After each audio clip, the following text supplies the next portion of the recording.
You're wondering, what is OMAD? What constitutes one meal? What makes it more than one meal? And I'm gonna give you my take on it.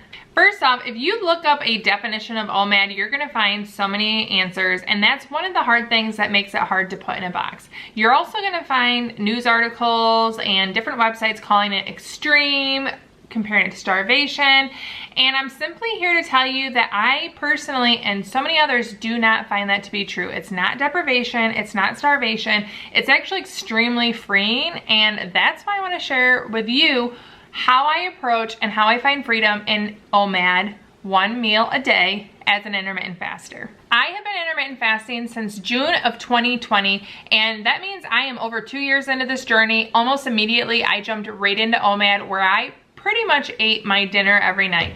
And if you're gonna be one of those crabby people that tells me I'm still eating breakfast because I'm breaking my fast at dinner, there is a difference between breaking your fast and using that as a, root word, break fast, and being an everyday person that understands if I tell you I eat breakfast every day, you're instantly gonna think I'm having an omelet, hash browns, and toast instead of thinking eating supper at night. So yes, I break my fast with dinner, but I'm still calling it dinner. So don't even get in my comments. First of all, I wanna tell you, I do not find OMAD to be restrictive. I do not find it to be starvation, deprivation, anything that you wanna put it in a bad category. I find it to be extremely freeing.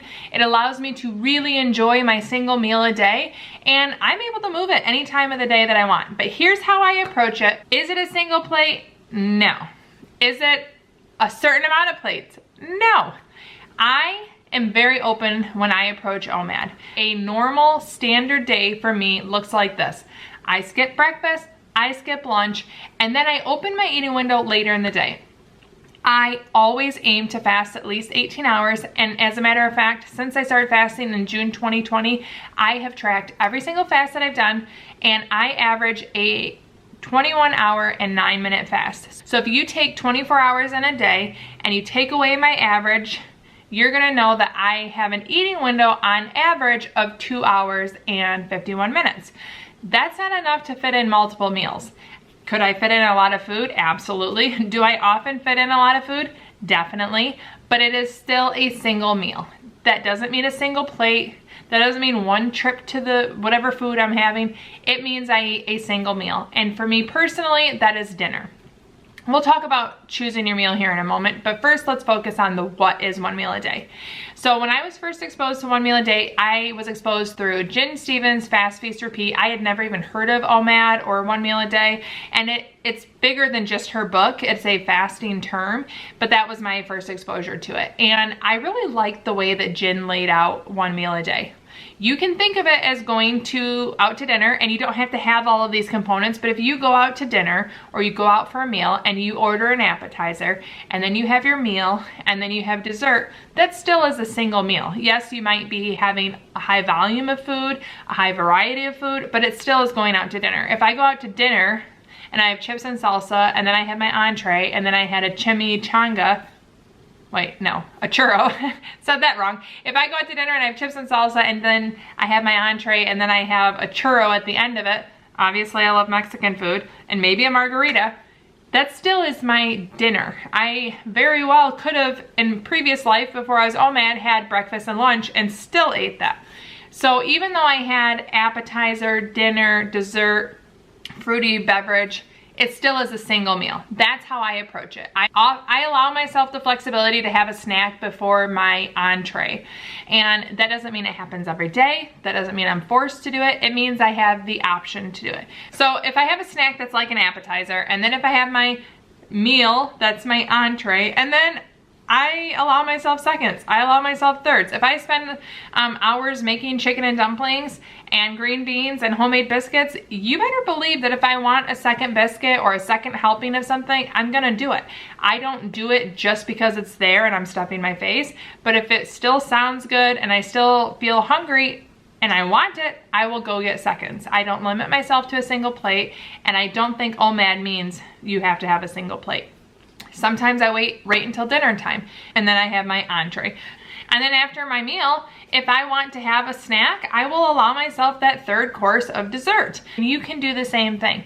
you really need to embrace OMAD as a flexible option. Are you going to be able to keep it as a lifestyle if you're extremely rigid? If you say OMAD can only be a plate or only has to be consumed in a single hour, well, you go for it, pop off and do your own thing. But that doesn't have to be the way. My OMAD looks different every night. I have underlying guides that help me stay on path. I fast at least 18 hours in between every single OMAD. I focus on eating dinner, and that's a personal preference. Allowing the flexibility, eating your meals at different times, having different window lengths is gonna allow you to make it a lifestyle. A lifestyle is something that you can keep up with. It's not rigid. It doesn't have these hard and fast rules that you're eventually gonna burn out on, or I personally would burn out on. How long would you be able to keep up a flexible lifestyle that you have food you look forward to, that you are comfortable when you're done with your eating window, that it's a meal that is fit to your desires and your needs, and that you get to have once a day? If that's something that you can look forward to, you're much more likely going to keep up with it on a regular basis. The next question that I get very frequently, besides what is OMAD, is what meal should I eat? Which one's the best one for me? And that's a very personal choice. I personally do not believe that there is a right answer and a wrong answer. I think you need to play around with it. Personally, I'm a mom. I have 3 children. They are gone during the day. I wake up, I make them their lunch for school. They do their breakfast stuff. I'm not gonna eat breakfast and I'm not gonna eat lunch most days because I'm not with my family. I like the communal aspect of food. I like sitting together, having our dinner. So for me personally, having dinner with my family almost every night is a personal choice.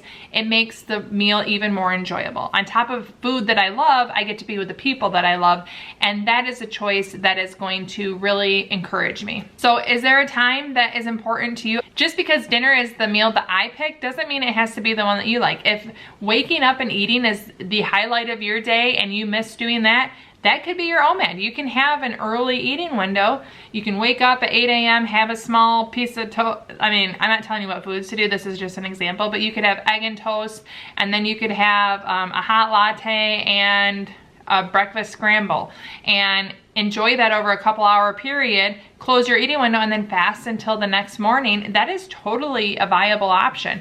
Maybe you are a busy on-the-go, on-the-road worker, and it's easiest or best for you to eat your lunch every day. It's gonna have to fit your lifestyle. So what meal would you most like to eat?